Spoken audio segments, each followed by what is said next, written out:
Este 5 de abril se conmemora el 25 aniversario de la muerte de Kurt Cobain, un suceso que siempre ha planteado muchos interrogantes y que ayudó a crear la leyenda en la que se convirtió el líder de Nirvana.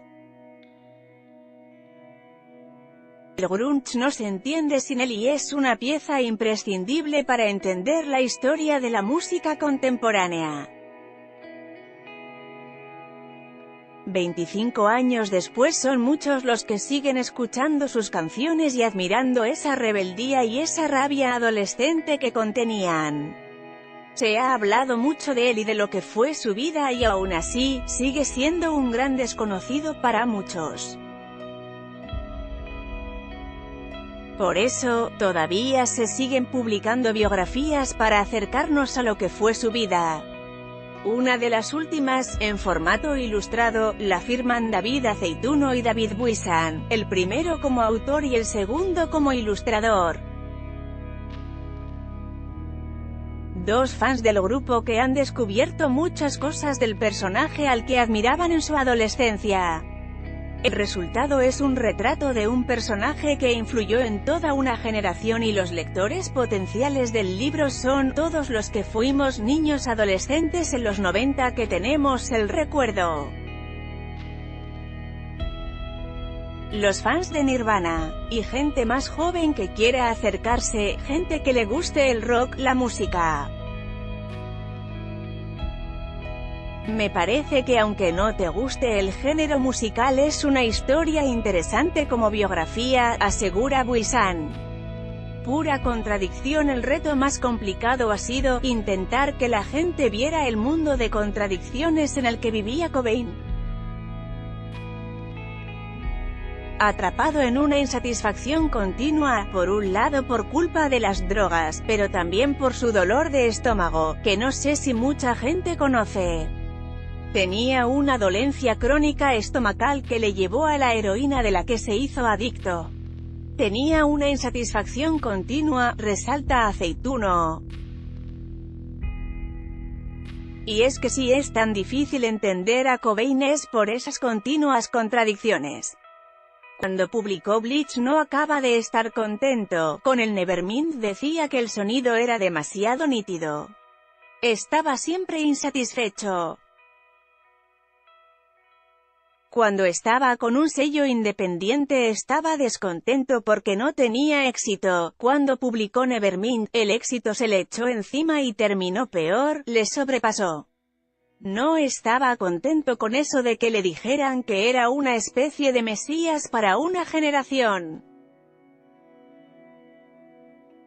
Ni siquiera estaba contento con los fans que tenía. Aceituno se ha tenido que documentar para escribir esta biografía y uno de sus referencias ha sido la historia que en su día escribió Charles R. Cross, que es bastante fidedigna, no se posiciona, habla de la tendencia a la exageración de Kurt Cobain, que yo también he intentado reflejar en esta biografía. Y es que Kurt Cobain exageraba o contaba historias que no se correspondían con la realidad. Que pegaran en el instituto, no hay testigos que lo corroboren. El primer concierto al que fue, decía que era Black Flag y en realidad fue de Sammy Hagar, que era un rockero del que años más tarde renegaría. Había tendencia a exagerar y construir un relato de su vida que encajara más con lo que él quería ofrecer que con lo que era en realidad. Cuando publicó Nevermind estaba esperando a que sonara la canción en la radio, se quejaba a la MTV que no aparecía lo suficiente pero luego en las entrevistas, al mismo tiempo, que no soportaba aparecer en la MTV, era una contradicción continua, añade el autor. En primera persona. Una de las novedades de esta biografía es el punto de vista desde el que está escrito, en primera persona. Mientras uno lee, se imagina que es el propio Cobain el que le está contando su vida y sus reflexiones. Es como si fuera un diario. Eso me parece muy guay, es como si te metieras más en su cabeza, como si fuera su propio diario, que él era aficionado a escribirlos. Te puedes meter más en su cabeza y en sus procesos mentales y en cómo llegó a lo que llegó, asegura Buisan. Él ha sido responsable de ponerle imagen a través de sus dibujos. Es curioso, pero con él lo tuve como muy claro desde el principio. Tiene una cara como muy simple pero a la vez reconocible, y al ser fan y haberlo visto tanto en fotos, fue más fácil, reconoce. Aunque tiene claro qué fue lo más difícil, el pelo, la longitud del pelo. A través de los años llevaba distintos cortes y a medida que iba leyendo el texto tenía que mirar en qué año estábamos y buscar fotos en internet de esos años para ser fidedigno. Tuve que hacer un trabajo exhaustivo de los peinados de Kurt Cobain para mostrarlo en cada momento cómo lo llevaba. Conocer a Kurt Cobain, la idea que los autores tenían sobre el artista, irremediablemente, ha cambiado tras su labor de documentación. Creo que su imagen ha envejecido regular, no sé cómo lo ven los jóvenes cuando ven sus camisetas con el logo del grupo. No sé si han escuchado su música y si él estaría contento con los fans, ni si le gustaría que los adolescentes llevaran camisetas de Nirvana, confiesa Aceituno. Hay algo que le ha llamado especialmente la atención y es que fuera un ser acomplejado. No sabía que llevara tan mal que fuera un enclenque. La ropa que usaba yo no sabía que la elegía para encubrir lo delgado que estaba. Al final, investigar sobre él le hace a uno descubrir que ese enamoramiento de su relato, que se cree que es maldito, te das cuenta de que es la propia construcción del personaje. No es que se te caiga el mito, pero la construcción del malditismo me parece sospechosa, admite Aceituno. Por su parte, a Buisan le ha ayudado a descubrir cómo era en realidad. Tenía como un lado muy tierno y muy vulnerable y, por otro lado, tenía como un lado muy punky y en algunas entrevistas era incluso como desagradable con la prensa. Era como si no hubiera crecido, como si fuera un adolescente enfadado. Es guay ver por qué era así. Y no hay que perder de vista que a Kurt Cobain hay que entenderle dentro del contexto de finales de los 80 y principios de los 90.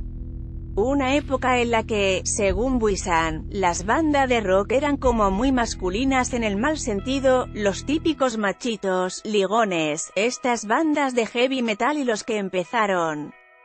El grunge eran como una respuesta a eso, ayudaron a creer que la masculinidad y los grupos de rock podían ser de otra manera y eso me parece muy interesante.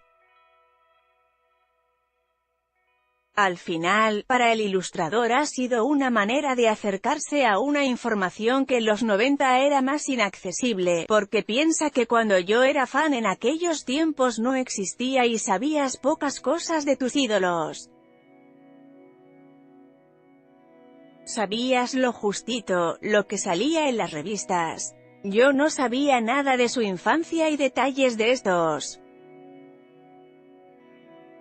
Al hacer la biografía me he enterado de estas cosas y me parece muy guay.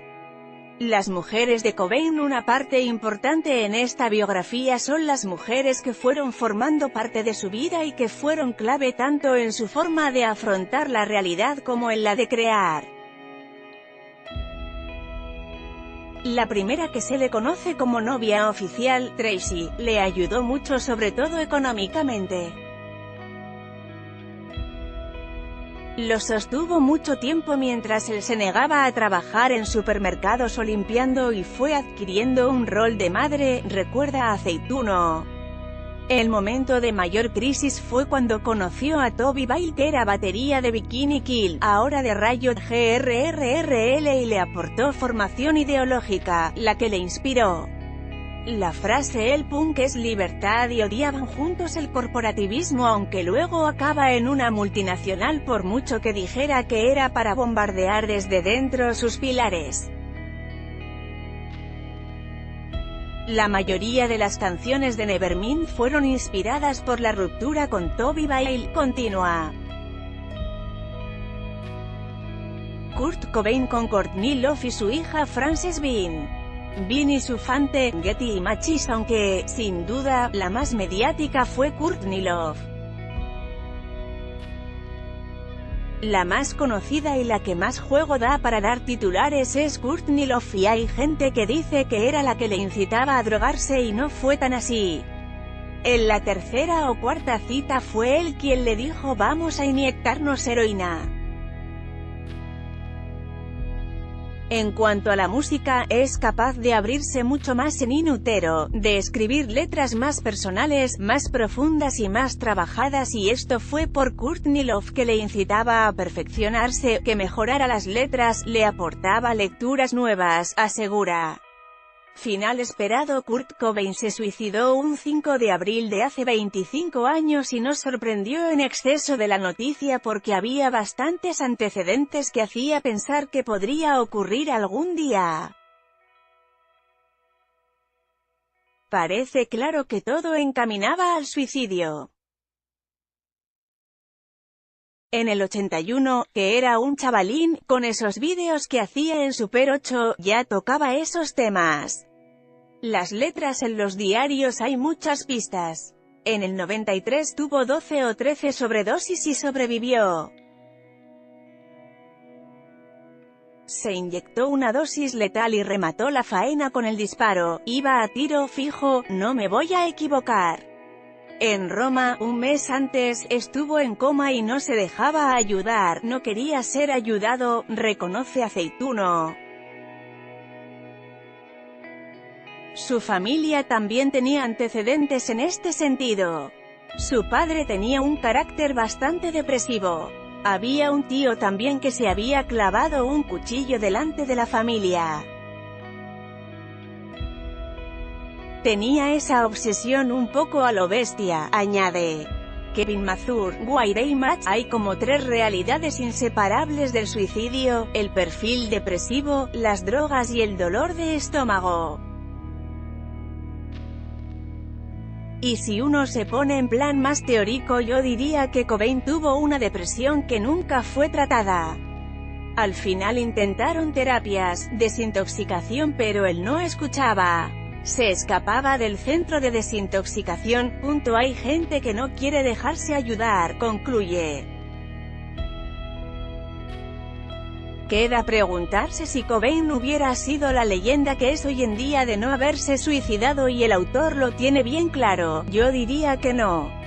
Si empezamos a pensar en grupos que en los 90 eran buenos y luego se han ido desinflando, Dave G. H. Roll tenía un gran talento y fue capaz de crear Foo Fighters, pero